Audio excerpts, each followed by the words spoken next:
Quando nós fazemos uma análise das companhias espirituais que podem acontecer em torno de nós, isso tem a ver com uma vibração que eu sustento e que de alguma forma vai dizer de uma proteção para um dado ambiente que virá a acontecer, ou uma exposição à nuvem de espíritos que participarão conosco das nossas atividades e que poderá traduzir uma hecatombe no sentido das interferências que isso pode fazer. Existe aquele espírito que somente me observará e estará presente naquilo que esteja fazendo, mas sem uma intenção de interferenciar ou imiscuir no que eu faça, e sem soprar algo para mim em relação a uma dada atividade. E haverá aquele espírito que pode estar me observando com alguma intenção pontual, qual seja um ardor para armadilha, que faz ele me espreitar, observar meu hábito, minha tendência, minha inclinação. E pode acontecer de essa participação se dar por um mentor que se comprometera comigo antes que eu viesse para cá e que tem o maior interesse em me auxiliar na minha jornada. E algo que auxilia para que tenhamos esse contato benéfico com o benfeitor é exatamente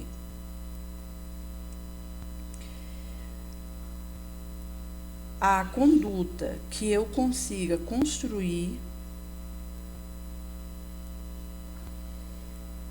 via uma disciplina psíquica que vai sinergizar com a minha conduta que eu mantenho no cotidiano, horas afora,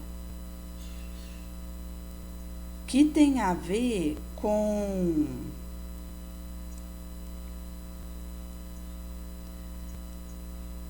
uma conexão que eu farei acontecer e que inclusive vai reverberar no desdobramento do sono, onde eu serei transportada via minha vontade mesmo, quando o espírito desdobra do corpo, para a região de afinidade consoante o que eu cultivei na vigília. E é curioso, visto que esse afastamento temporário e parcial do espírito do corpo, enquanto esse descansa na cama, nós vamos tanto trocar uma figurinha, aprender com espíritos, e que também poderá incluir um espírito que está desdobrado de um encarnado e aquele espírito que está desencarnado mesmo.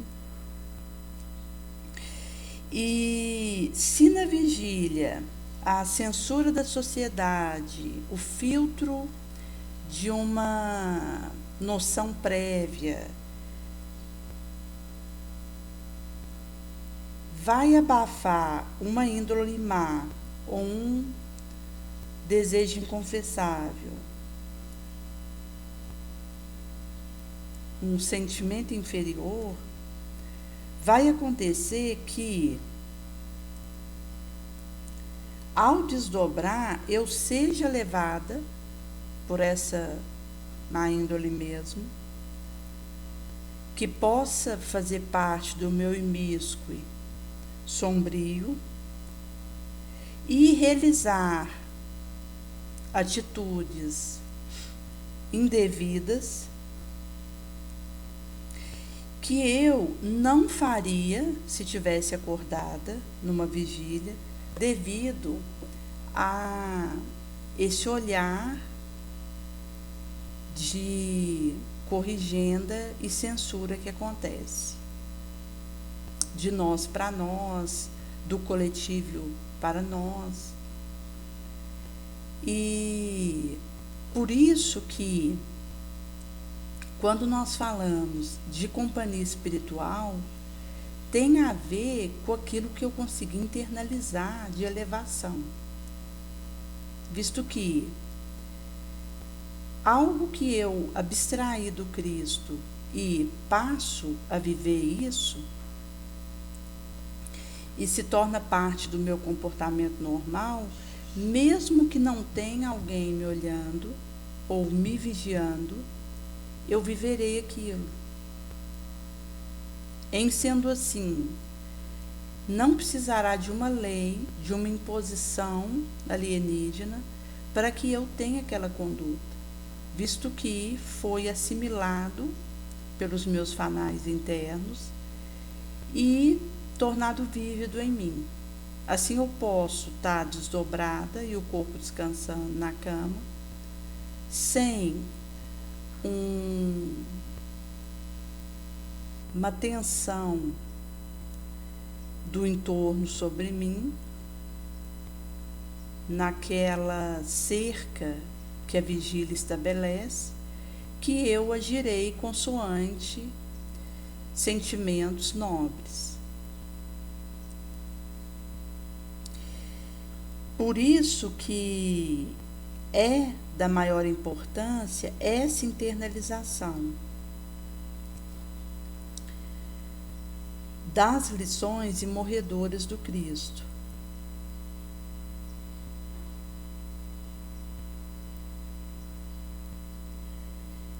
E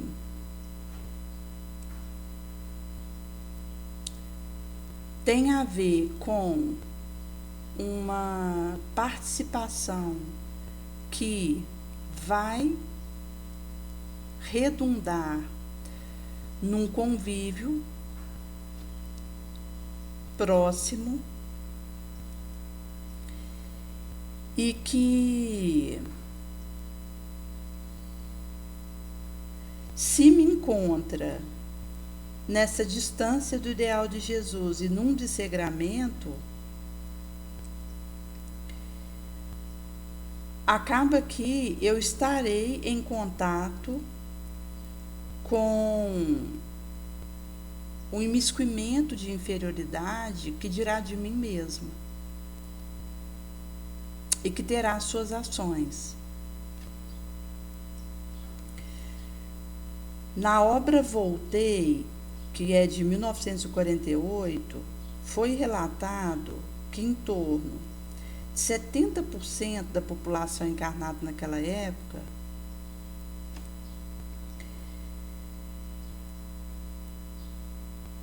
era constituída de bárbaro ou semi-civilizado. E 30% de espíritos aptos à elevação moral. Se nós trazermos isso para o dia de hoje, esse 30% de aptidão para a dignidade e nobilitância vibracional daria em torno de 2,5 bilhões, de um cômputo de 8 bilhões, que é o total de encarnado, em condição de fazer essa subida. Mas o fato de existir essa possibilidade não implica, per si, que o espírito faça o impulsionamento dessa ascensão na sua moralidade, porque será necessário uma vontade forte, resistente, que o permita isso. E essa questão da vontade vai trazer a gema do que nos permitiremos e como lidaremos com o processo de autoburilamento.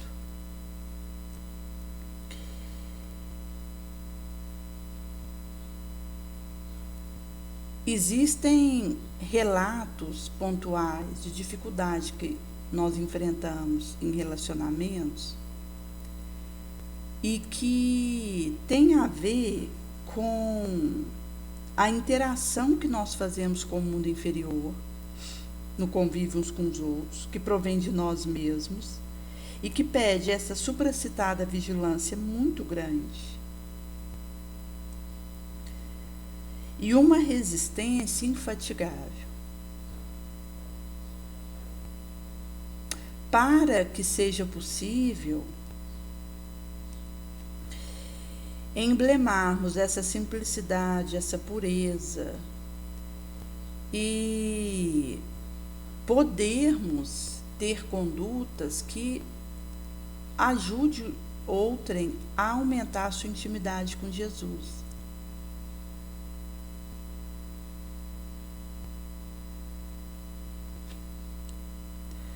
Por isso que, sabedora que existem companhias que estão em torno de mim, quer eu as veja, quer não, esteja eu consciente disso ou não, e por isso o Espiritismo vem nos dar esse pão instrucional, nos dizer, consoante o Livro dos Espíritos, na pergunta feita por Kardec, se os espíritos influiriam em nossos atos e pensamentos do dia a dia, muito mais do que vocês imaginam, visto que frequentemente eles vão fazer a direção de vocês. Daí vai mostrar aqui essa questão de influenciar e sermos influenciados por uma quantidade, um contingente inabordável de criaturas que pode tanto ter uma telepatia entre encarnado, inclusive uma reciprocidade de algum tipo de energia menos digna, nobre, quanto pode acontecer mesmo direto do desencarnado na nossa direção, visto que nós compartilhamos um ambiente que é comum a eles, enquanto orbe Terra. E existe um cômputo aproximado de em torno de 20 bilhões de espíritos desencarnados,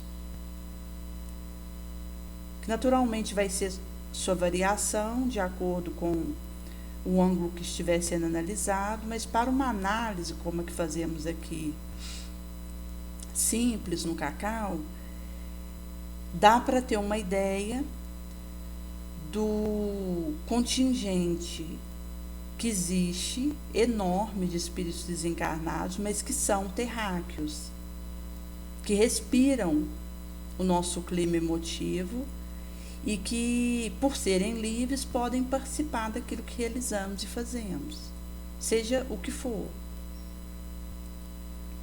Por isso, quando pensamos em algum tipo de barreira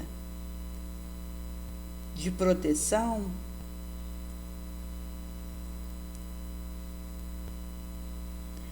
é a nossa evolução moral via um esforço ingente para elevar o nosso padrão de pensamento e de conduta, numa renúncia sistemática ao mal, um serviço insistente no bem. E isso vai criando essa cerca, essa barreira fluídica e magnética que interdita o acesso deles dentro da nossa casa, que muitas vezes pode estar numa perturbação lamentável e que, ao invés de sermos levados para esse estado de coisa, poderemos ser instrumento para que eles recebam atendimento. Quando eu ponho uma boa palestra para ouvir, faço uma oração, tenho uma conversa edificante, isso tudo vai sendo usado por Jesus para levar atendimento para o espírito próximo de mim, que se beneficiará. Porque, novamente, o consolo e a bênção vem de Jesus. E aí entra essa questão da disciplina, da ordem, no meu ambiente vibracional, onde eu vivo. Evitar discussão e briga acalorada. Essa questão do revide, do rancor, que contamina nossas instalações energéticas, aquilo que nos alimentamos, visto que se eu trago um cigarro, uma bebida, um entorpecente, isso tudo vai facilitar conexões infelizes, tristes. Aquilo que eu seleciono na TV ou no notebook, porque muitos hoje, conforme nós fazemos aqui, usa o notebook como essa TV que você coloca ali onde prefira para ver um dado conteúdo, assistir. Esse conteúdo tem a ver com quem eu estarei chamando, interagindo. O salutar hábito de rezar, de participar de redes de oração, são escudos poderosos contra o assédio, a desdita dessas entidades aturdidas e desocupadas, que tentarão imiscuir na nossa psicosfera e que, inclusive, diz de uma responsabilidade que eu, como alguém que conheço a doutrina espírita, tenho de levar alívio para eles. Daí isso passa por comportamento, por mente.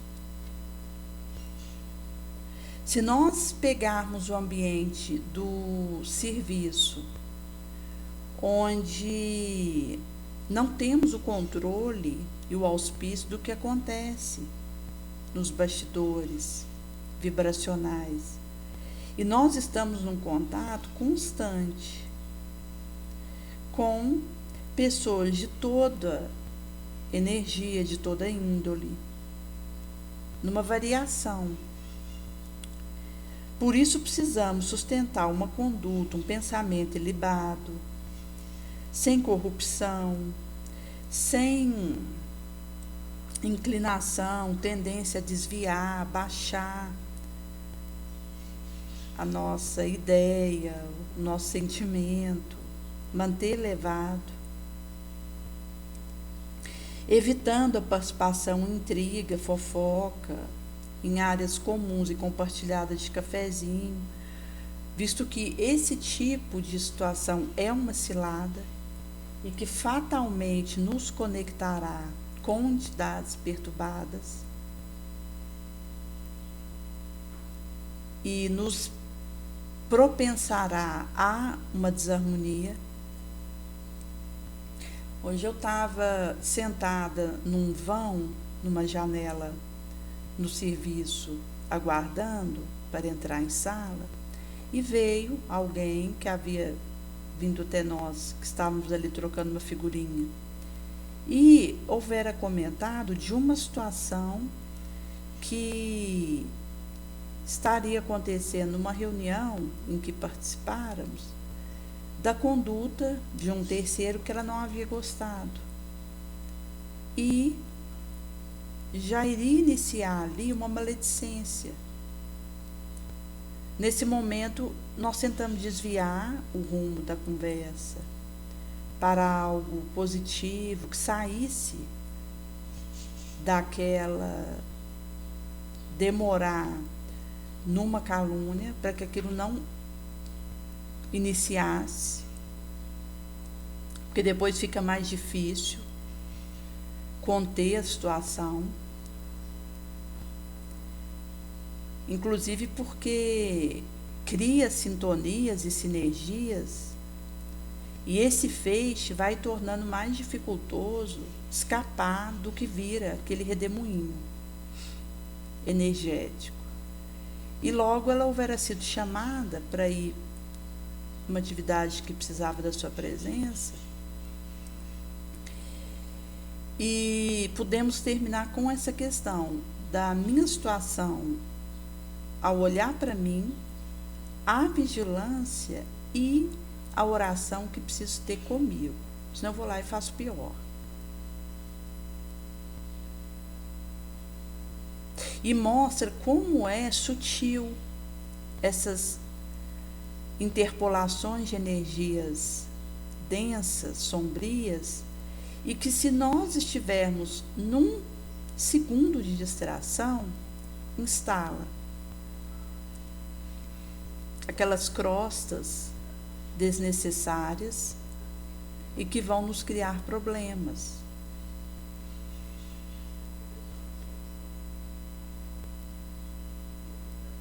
Por isso nós precisamos buscar essa integridade do pensamento, para que exista essa salutar psicosfera em nós e ao nosso redor, mesmo em privativo. Se considerarmos na via pública, andando pela cidade, as recomendações seriam as mesmas. Vai depender do que pensamos, do que fazemos. E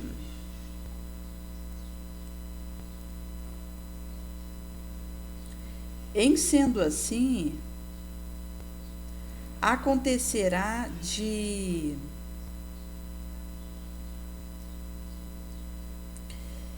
nos percebermos avolto com uma multidão, e que também são oportunidades benditas que nós recebemos para valorar o nosso testemunho, mas que pede essa cautela.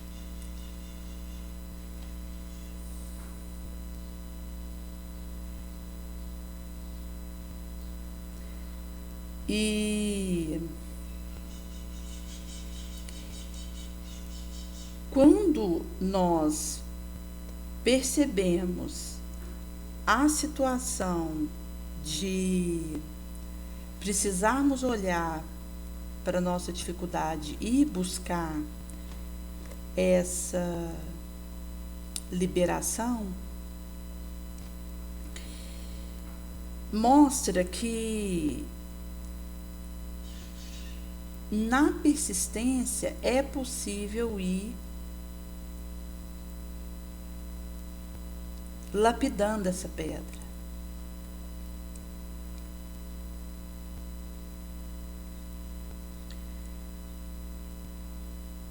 Água mole em pedra dura, tanto bate até que fura. Porque, na verdade, é uma transformação de uma pedra que representa nosso impedimento, a nossa omissão, a nossa inércia. E que nós precisamos ir transformando isso em um movimento internalizado, mais espontâneo e tranquilo para nós, de caridade. E nós faláramos no Cacau de ontem sobre Maria de Magdala, e há um trecho que vai ser relatado em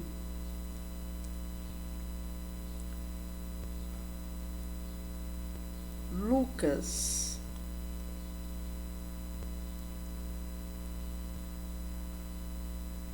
7, a partir de 36 seguintes, que culminará no 50, onde Jesus houvera ido na casa de Simão, um fariseu, e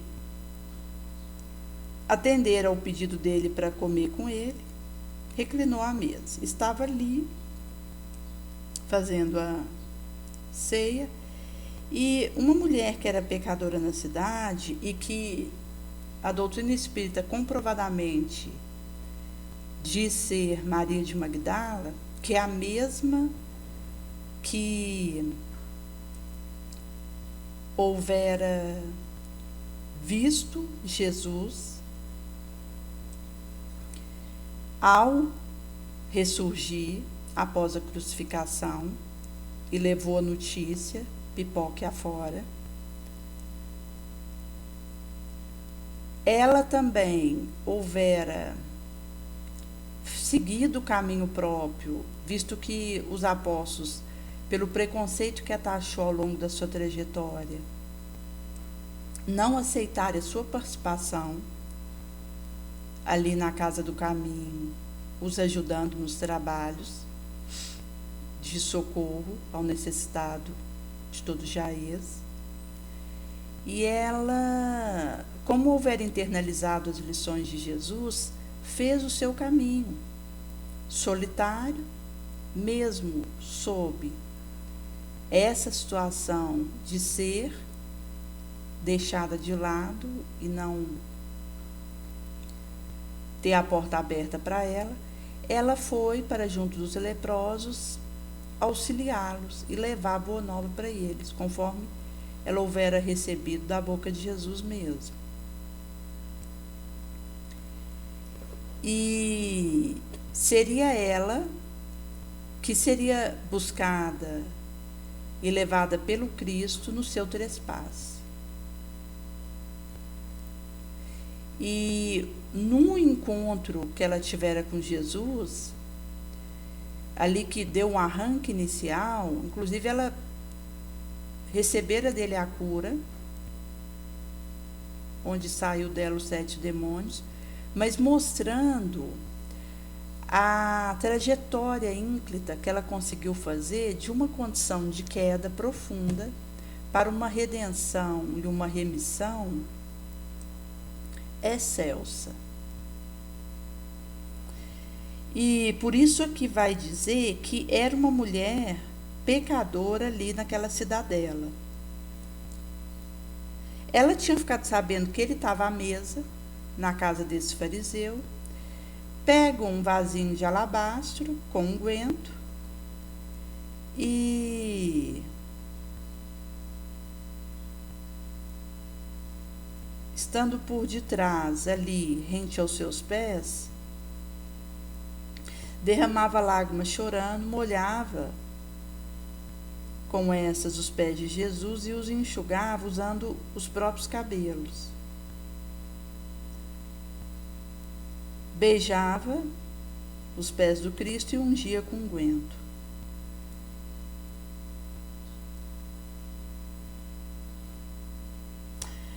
O fariseu estranhou aquela situação porque, por ela ser vista como alguém da vida, dada ao prazer fácil, esse fariseu reprovou aquela proximidade dela com Jesus e disse que se ele fosse profeta mesmo, saberia qual tipo de mulher o tocara, quem era, devido à condição dela de comprovadamente pecadora ali, naquele momento em que ela viera ter com ele. E que, inclusive, mesmo depois que ela largou essa vida e foi seguir o testemunho de Jesus, ela continuou sendo taxada. O preconceito em relação a ela continuou até o último momento dela encarnada. Tanto que ela não pôde seguir com os discípulos depois da crucificação e ressurreição de Jesus. Ela fez um caminho solitário e que, com valor, ali alguns anos em que ela esteve junto com os leprosos, visto que da ressurreição de Jesus, daí para uns 13 anos seguintes, Nossa Senhora desencarna. Ela tinha ido para uma casinhola beira-mar ali em Éfeso, num Alpe ali, no sentido de uma elevação, que ficava essa casinha, e morava ali com João Evangelista. E ali ela atendia aqueles que a procuravam, pedindo consolo, cura, atendendo as multidões.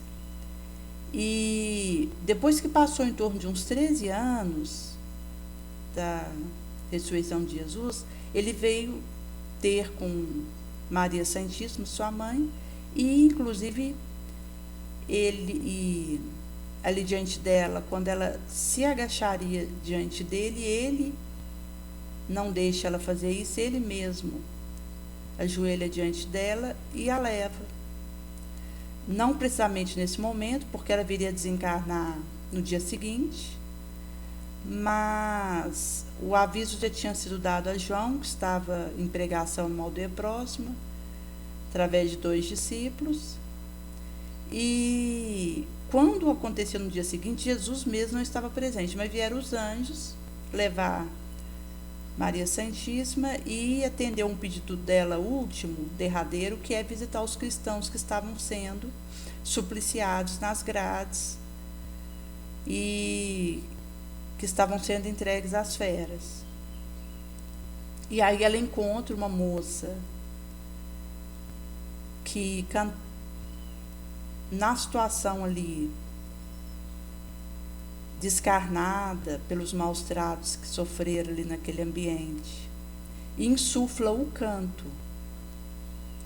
de gratidão. E aí ela começa a cantar e os outros vão cantando, e daí fica mais essa herança de Maria do canto que propalou e não mais foi interrompida entre os cristãos.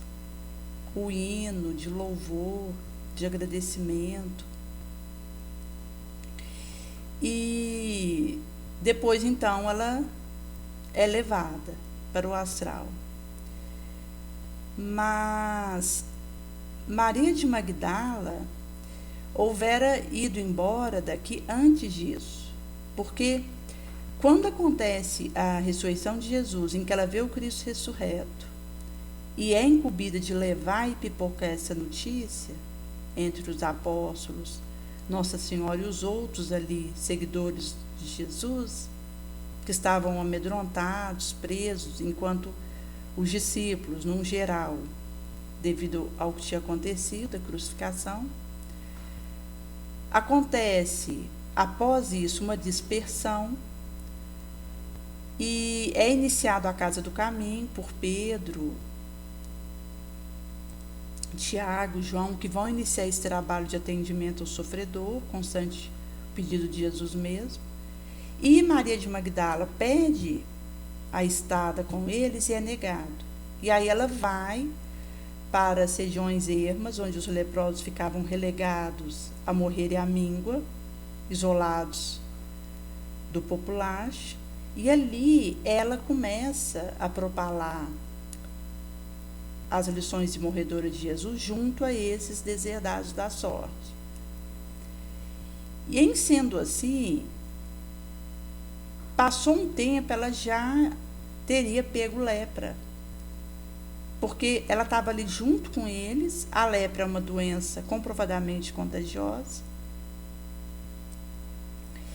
e ela ali no meio deles, no auxílio que aconteceu, ela logo começou a ter o sintoma da lepra.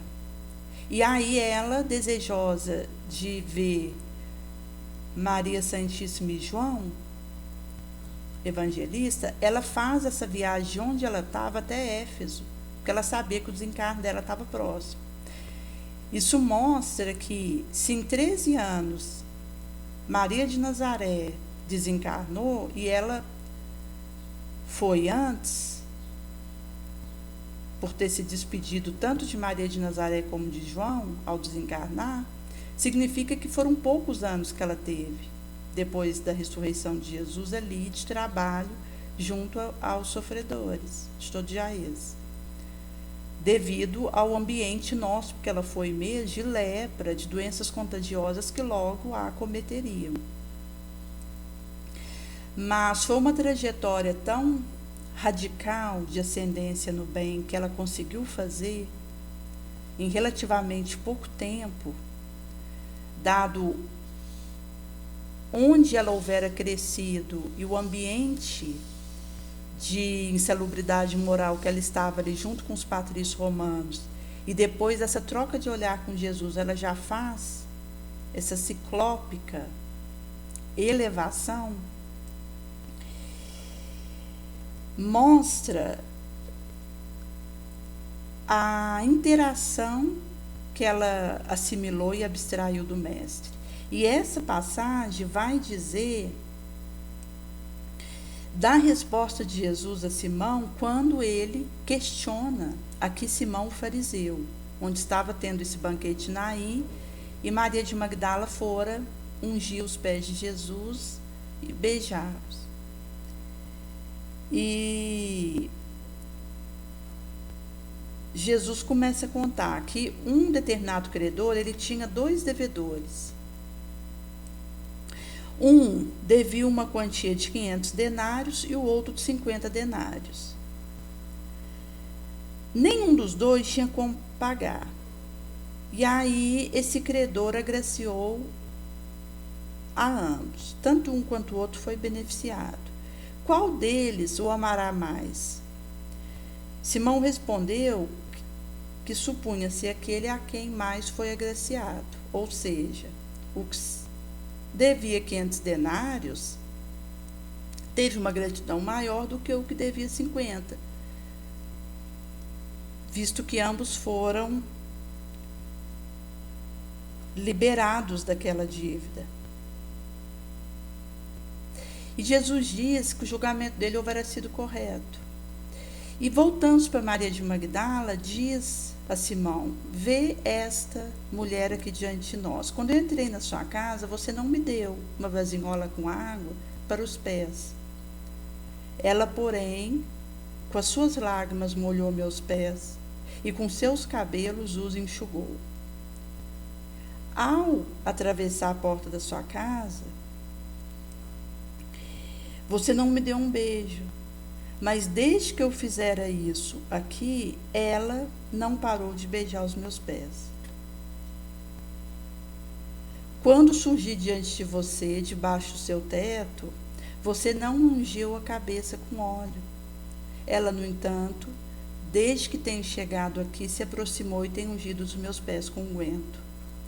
Por essa razão, te digo e ratifico, seus numerosos pecados estão perdoados, porque ela muito amou. Mas a quem se perdoa pouco, também amará pouco. Isto é, a consciência da miséria dela, que ela tinha, e do quanto ela tinha recebido de Jesus com o seu perdão. E até essa olhar percussiente, essa lucidez que ela teve, de perceber o quanto Jesus derramava sobre ela perdão, liberação de dívida, na sua misericórdia. Naturalmente que ela precisaria fazer uma trajetória de expiação, reparação, mas essa liberação que vinha do olhar de Jesus para ela dizia dela poder viver isso e ir em busca da sua regeneração, comprovadamente. Daí ele se vira para Maria de Magdala e diz: os teus pecados estão perdoados. Em meio a isso, aqueles que estavam em torno disseram: mas quem seria esse que também faz o perdão de um pecado? E ele, sem responder a essa inquirição, se volta para Maria de Magdala e remata: sua fé te tornou salva, te levou, vá em paz. E aqui existe um adendo, porque houveram interações que Jesus aconteceu, em que ele dizia: a tua fé te libera nesse momento, mas cuide para que não tornes a pecar e não te aconteça coisa pior. Então, para cada qual, ele dava uma orientação de acordo com aquilo que o indivíduo estivesse vivendo, sua inclinação, fraqueza e tendência. Essa vontade que ele percebia em quem estava diante dele de se melhorar e vencer a si mesmo, vencer sua má inclinação. Mas com Maria de Magdala, ele não diz: não voltes a pecar, porque ele sabia que isso tinha sido internalizado por ela. Esse desejo de se melhorar, de vencer sua sombra e de elevar. Por isso, ele diz simplesmente: a sua fé te tornou salva, pode ir em paz. E, de fato, ela,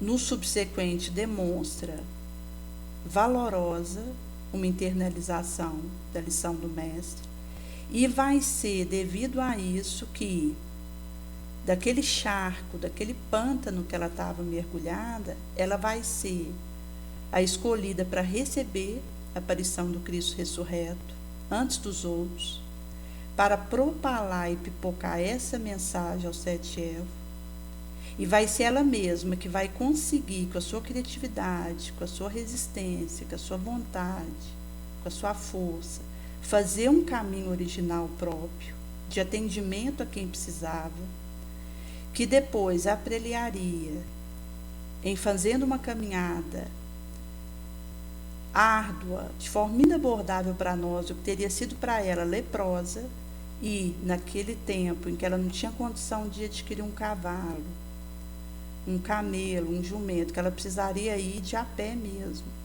até Éfeso, e chegar lá desfalecida para desencarnar, devido ao rigor do que já acontecia, e ser buscada pelo Cristo que a diz: